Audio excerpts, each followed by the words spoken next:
PDA के कार्यक्रम में उपस्थित आदरणीय तेजियान जी और एक खूबसूरत मीटिंग भाई मुरसलीन और मोहसिन जी के द्वारा की गई, उसका मैं दिल से आभारी हूं। और हमारे राजू भाई, हमारे सैनी साहब, प्रमुख साहब, तमाम नौजवान साथी और इस गांव के आसपास के गांव के सभी मेरे बुजुर्गों, नौजवान भाइयों, तेजान जी ने आपको बहुत अच्छे से समझाया कि देश हमारा किस तरफ जा रहा है, प्रदेश किस तरफ जा रहा है, और कुछ पार्टियां हमें आपस में लड़ा करके किस और इस देश को लेके जाना चाहती है। जो हमारे बड़ों ने, बुजुर्गों ने इस धरती को सोना उगलने के लायक बनाया, मेहनत कश लोगों को यहाँ पे अपने परिवारों को मजबूत करने का काम किया, आज बीजेपी पार्टी हमें किस प्रकार से तोड़ना चाहती है, ये सब आपको वाकिफ है। मैं ज्यादा ना बात करते हुए, क्योंकि तेजियान जी ने सारे आपको विस्तार से समझाया, क्योंकि हलगवा गांव मेरा अपना परिवार का गांव है। मैंने हलगवा गांव को कभी भी अपने से अलग नहीं समझा। ये गांव हमारे बड़ों से लेकर के और आज हम तक, हम आपके दुख सुख में रहे और आप सदैव हमारे दुख सुख में साथ रहे। चाहे चुनाव का कार्यक्रम हो, चाहे ब्याह शादी हो, चाहे कोई भी कार्यक्रम हो, हम लोग आपके यहाँ शिरकत की, आपने हमारे यहाँ की। और जबकि मेरी पत्नी यहाँ से जिला पंचायत सदस्य है और आप लोगों ने बहुत अच्छी तादाद में 900 वोट उसको देने का काम किया, उसका भी मैं आभारी हूँ दिल से। और अभी उत्तर प्रदेश के क्या हालात हैं, ये सब आपको वाकिफ है। किस प्रकार से हमारे और आपके लोगों की कोई बात सुनवाई नहीं होती, किस प्रकार से हम लोग अपने थाने में, कचहरी में, कोर्ट में लेकर के जाते हैं तो कभी भी आपकी तवज्जो नहीं होती। सिर्फ एक ही कार्यक्रम है और वो आपका उत्पीड़न और शोषण। भारतीय जनता पार्टी के लोगों को पकड़ के लेके जाना पड़ता है, उसके बावजूद भी आपकी कोई गारंटी नहीं कि आपका काम है। इन 8 सालों में आपने खुद को, अपने आप को असहाय महसूस किया, लाचारा और बेचारा महसूस किया। उसकी वजह क्या है? उसकी वजह यह है कि हम और आप लोग संगठित नहीं होते, इकट्ठे नहीं होते। हमारे आपके बीच में आज हम समझा के गए, कल कोई और आ जाएगा, फिर आप उनकी बात करने पर लग जाओगे। लेकिन हमें अपना मन पक्का करना पड़ेगा। जिस तरह से किसान अपनी खेती को मजबूती से करता है, टाइम पे उसको बीज बोता है, उसको पानी में, फसल में पानी देता है, पेड़ों को निराई करता है, खाद डालता है, तब जा करके आपकी खेती अच्छी होती है, तब जाके आपका गन्ना मजबूत होता है, बाग मजबूत होता है, जिससे कि आपके बच्चों का लालन पालन हो सके। इसी तरह से देश में राजनीति का सिस्टम है।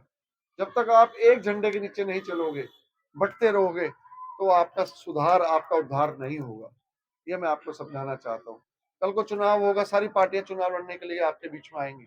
अखिलेश यादव जी की पार्टी आएगी और बीएसपी भी आएगी, बीजेपी भी आएगी, और एक ओबीसी पता नहीं कहां से, कर्नाटक से आ जाता है, वो आपको डुगडुगी बजाता है और आपको वोट काट करके ले जाता है। आप हजारों हजारों, 20-20 हजार वोट उसको देते हैं। ये सब गलत है। मेरी बात आप समझने की कोशिश करना, क्योंकि 2 साल रह गए।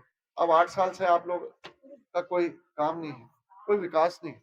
क्यों करेगी भारतीय जनता पार्टी आपके गांव में काम? वो तो अपने लोगों में करेगी। आपको क्यों नहीं पूछते लोग? तो आपको एकजुट होकर के, ये चुनाव मेरा नहीं है, तेजियान जी का नहीं है, ये चुनाव आपका है। आप है मालिक, आप ही सरकार में शामिल होंगे। आप अपनी वोट को सही जगह डालो। और आपकी आवाज उठाने का काम कौन कर रहा है? आपकी आवाज उठाने का काम हमारे लोकप्रिय नेता, पूर्व मुख्यमंत्री और सांसद बड़े भाई आदरणीय अखिलेश यादव जी आपकी आवाज उठा रहे। सबसे ज्यादा विपक्ष में कौन बोलता है? आप उनकी डिबेट सुनिए, आप उनके भाषण सुनिए, आप चैनलों में सुनिए, आप टीवी में जब भी पार्लियामेंट होती है तो किसकी बात उठा रहे?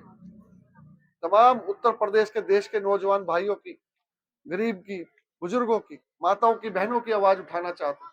वो एक समाज पे नहीं बोलते, वो एक समाज पे नहीं बोलते, वो सर समाज के नेता हैं, वो सर समाज के लोगों के ऊपर बोलते हैं। आज उत्तर प्रदेश में भारतीय जनता पार्टी का कितना लोगों का न्याय हो रहा है, और कोई पार्टी डालती है क्या? आप समाजवादी पेज पे जाकर के आप देखिए, तमाम चीजें आपको रोज देखने को मिलेंगी कि कौन से जिले में क्या हो रहा है।